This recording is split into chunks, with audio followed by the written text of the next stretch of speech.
Well, we want to shift now to the next part of our conversation, which really takes us into the understanding of mental health and mental fitness. For many of us, the last 15 months have proved to be very challenging, as we all had to shift quite literally to navigating this new normal of working within a digital age. And for many South Africans, that's raised increasing concerns about mental health as well as mental stability. And most importantly, how it is that we're addressing some of these challenges that come through from a mental point of view. In a moment, we will be taking a few polling questions just to get your feedback on that. A question which will ask you what word comes to mind immediately when you hear physical health. And we want you to respond to that as our first question in the polling session and give you some feedback in terms of your answers that do come through there. But for this next session, which will run for about 45 minutes, I'd like to introduce our next speaker who will elaborate on the key understandings that we need to be mindful of destigmatizing mental health in corporate culture. Our next guest is Linda Mtenjane. She joins us from The Space Between Us. Now, Linda Mtenjane is the managing director and founder of The Space Between Us, a human-centered digital mental health platform in tune with African psyche. She has over 20 years of experience in strategic human resources and is a clinical psychologist in private practice. Ladies and gentlemen, again, virtually, still with the warm efforts that you have, please do welcome our next speaker for today, Linda Mtenjane, who will give us some understanding into destigmatizing mental health in corporate culture. Good afternoon, everyone. Thank you very much for this opportunity. Gugu, could you let me know, can you see the presentation? Indeed we can, Linda. Just one suggestion, if you could put it into presentation mode. You've just done that, so it's quite bright and clear on our screens. Thank you so much, Linda. Beautiful, beautiful. Thank you, everyone. And I think it's appropriate then to just start where Saray ended in terms of a purpose, in terms of doing something that actually makes a lot of sense for the individuals involved. So the space between us, our purpose to get into a world where mental health is everybody's business. So we want to get to a place where mental health is understood as something that is as basic as brushing our teeth, where you understand that mental health is a core element of helping you succeed in your world, which is obviously not where we are today, and hence the topic around destigmatization. I'd like to start by just asking all of you, if I may, to just relax into your chair, maybe close your eyes just for a second for me. When I say to you, physical health, what I'd like you to do is just, in the drop-down panel, and I don't think that I'll be able to see it, so maybe Google, you can help me with what comes through. In the drop-down panel, just write the words that come to mind. Immediately when I say to you, physical health, what comes to mind? Google, do we have anything coming through? Not yet. I believe that many of our delegates might still be typing away, but as soon as it comes through, I'll be sure to share some feedback with you as we continue to refresh our page. But nothing just yet. I'll share my thoughts with you, actually. If I talk about or think about physical health, I think about I guess being strong. I think about strength. I think about flexibility, and I think about endurance. Yes. Strength, flexibility, endurance. Okay. And then to the group, but also to you, Gugu, when I say to you, mental health, what comes to mind? Ooh, interesting. I think anxiety. I think panic. I think weakness. And I think a sense of frustration. And that is exactly the point. That is exactly the point. Because more often than not, what we find is that when we talk physical health, the word associations are very positive. We're talking about diet, nutrition, virility, strength, right? But when we talk about mental health, more often than not, the words are not positive. Where we go to is the negative. We talk anxiety, depression, crazy, out of control.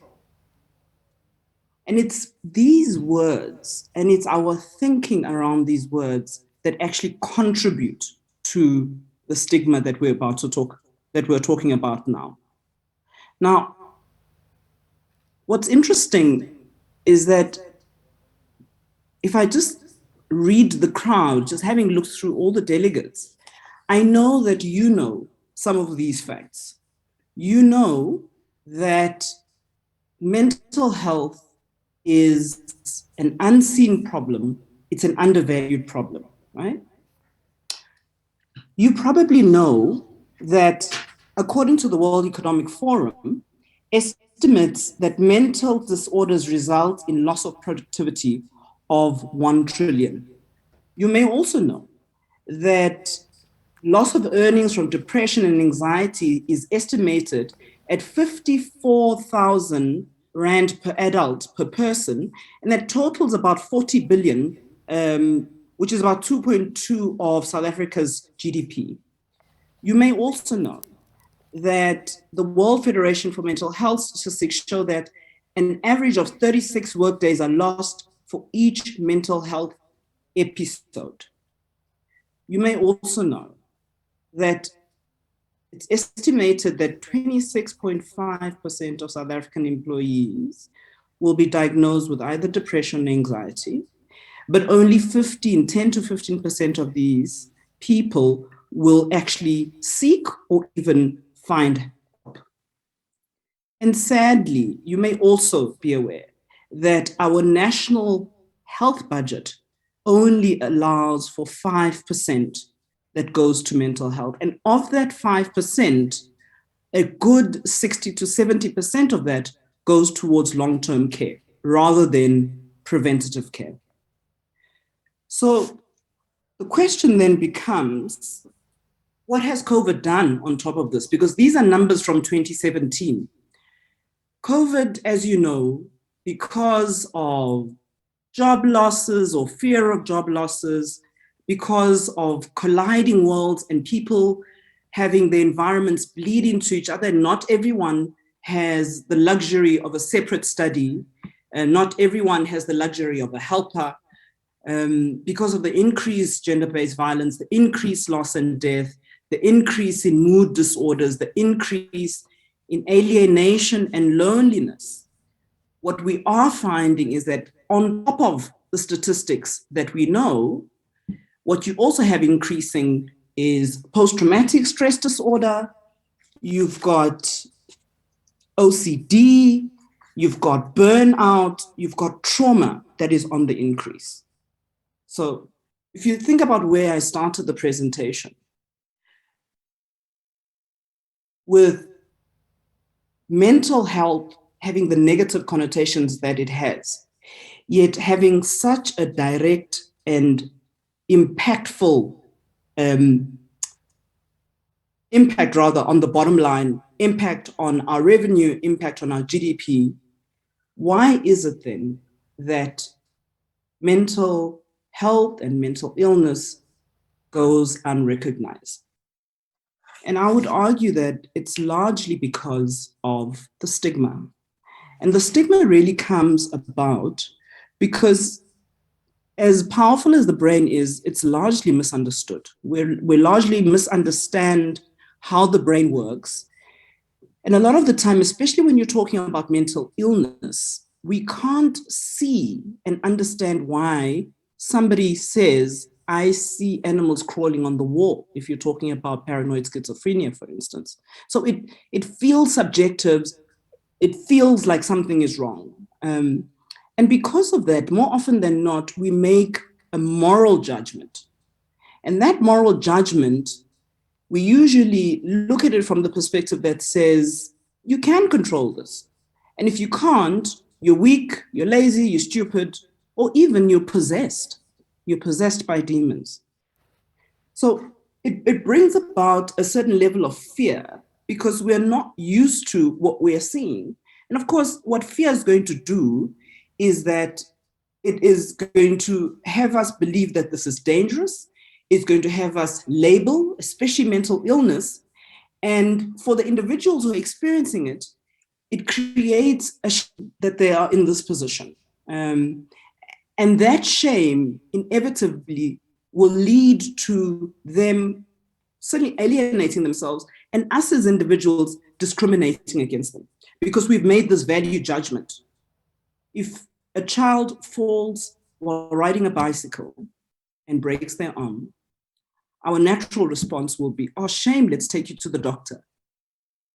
If that same child has a brain disorder, which results in attention deficit, our thinking usually is, those parents are out of control. They are these new age parents. They don't know how to put discipline in place and some such, right? So it becomes important to understand this as a starting point, because I love this quote by Aisha that says, it's not the bruises,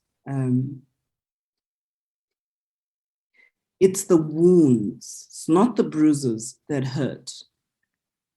It's not the bruises of the body that hurt. It's the wounds of the heart and the scars of the mind, which is essentially how one should be thinking about mental health.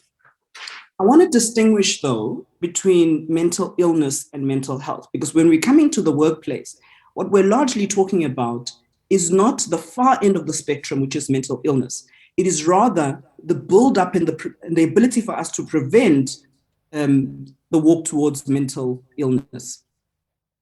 So the way I see it is, mental health really talks to the ability to use your brain or your mind as a tool to function, the ability to be productive at work, the ability to have meaningful relationships, the ability to deal with change, the ability to know your mind, as in understand your thoughts, your emotions, and how those impact what you do on a daily basis. And if they are aligned, perhaps give you joy or help you experience positive emotion. Whereas mental illness is slightly different, or it's very different. Mental illness talks to the changes in thinking, emotions, or behavior, and these create impairment in the way that you see the world, in the way that you experience the world, in the way that you function at work, in your social life, and in relationships as well. The importance of this definition is that when we're talking about mental illness, we're talking not about a choice. We're talking about a brain disorder. We're talking about chemical changes in your brain that cause certain behaviors. If we accept this or start understanding this, it goes a long way into helping us become a lot more tolerant with what is happening. So the question then becomes, what can be done?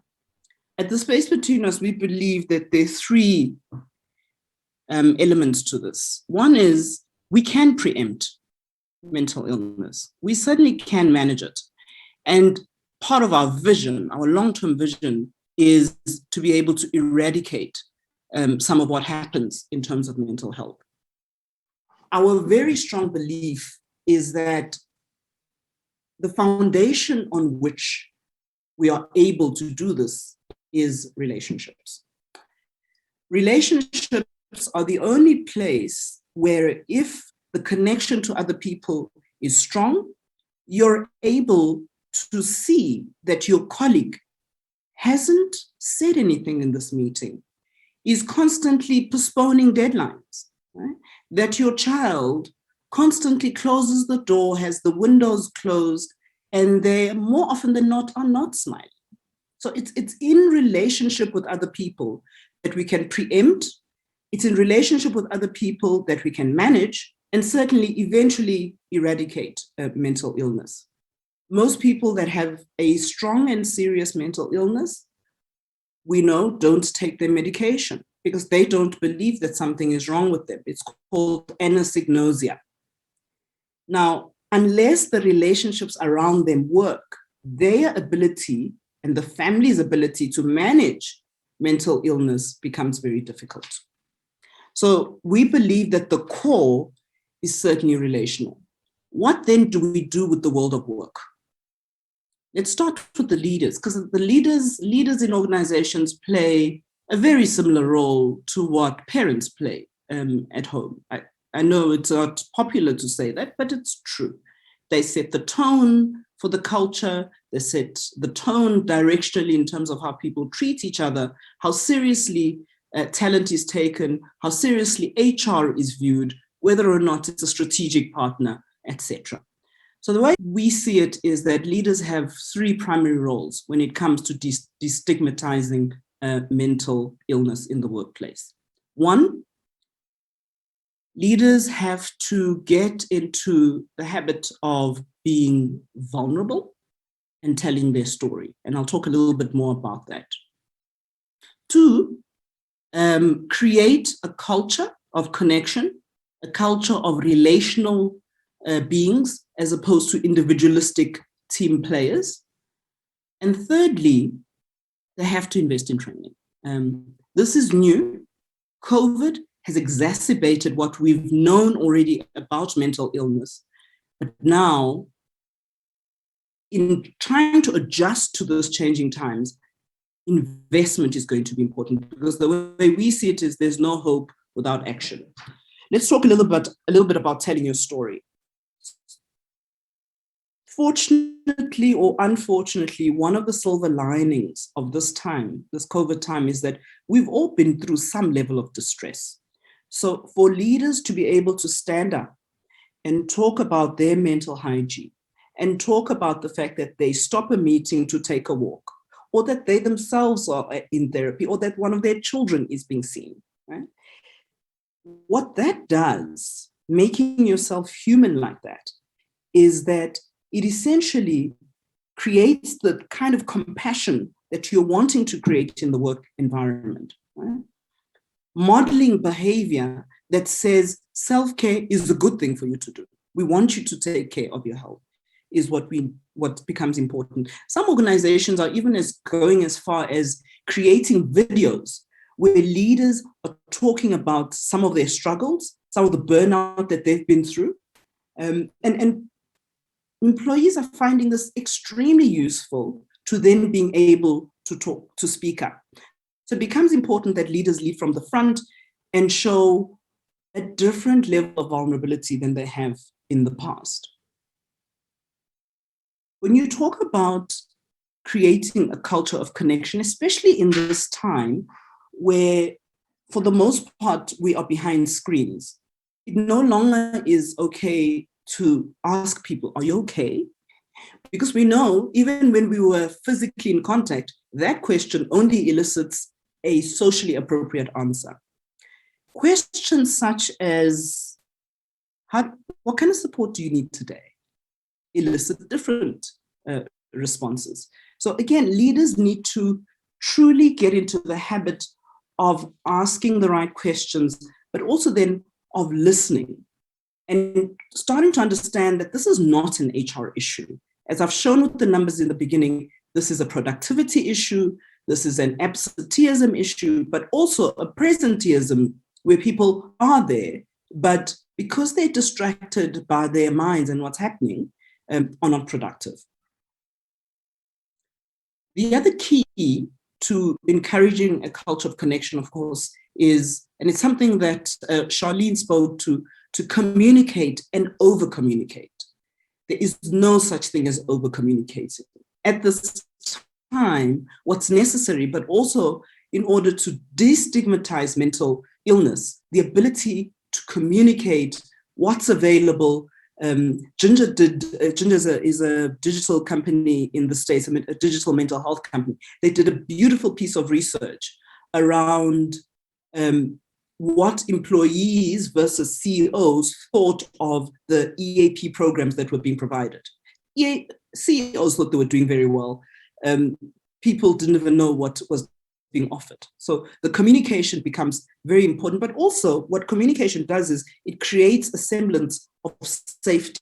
and continuity for people. Lastly, investing in preventative skills is critical, because for the first time, we're being asked to look out not just for ourselves, but for other people as well, right? A lot of fatigue has set in around COVID, yet another third wave.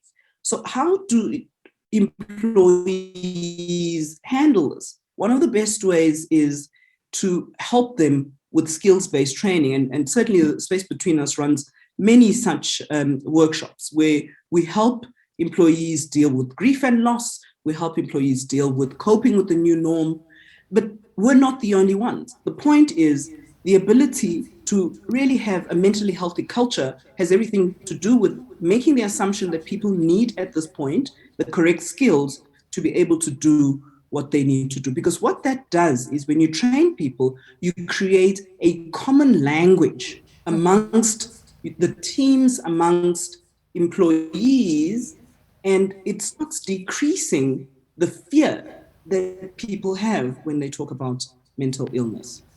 Linda, I'm going to jump in there. You're raising very important elements that we all are quite mindful of: the financial impact, the absenteeism issue, and of course what it is that leaders do need to do to make sure that they are able to be a part of the solution to the challenge around mental health. Due to time pressures, unfortunately, even in a virtual realm, I'm going to kindly request that if you can get to the concluding remarks within the next minute and a half, just to allow us to have sufficient time for the remainder of the program, being the networking session that will kick off. But some pertinent issues that you've mentioned. The audience is certainly loving this information and very important for leadership. But if you could help us get to some of the closing remarks with tighter, succinct solutions for the audience to be able to grasp. Thank you, Gugu. As you can see, the passion that I have for this topic is something else. What can we do? Mental health is a lifestyle choice. It is no longer a nice to have. Relationships, be curious, ask. Empathetic. Hilly spoke beautifully about empathy. And of course, let's nurture relationships in the workplace. I'm at the end, Google. Mental health is not a destination, it's a process. It's how you drive, it's not where you're going. It's a continuum. And on any part of the day, we can be at a different point in that continuum. Thank you. Thank you. And enjoy the remainder of your conference.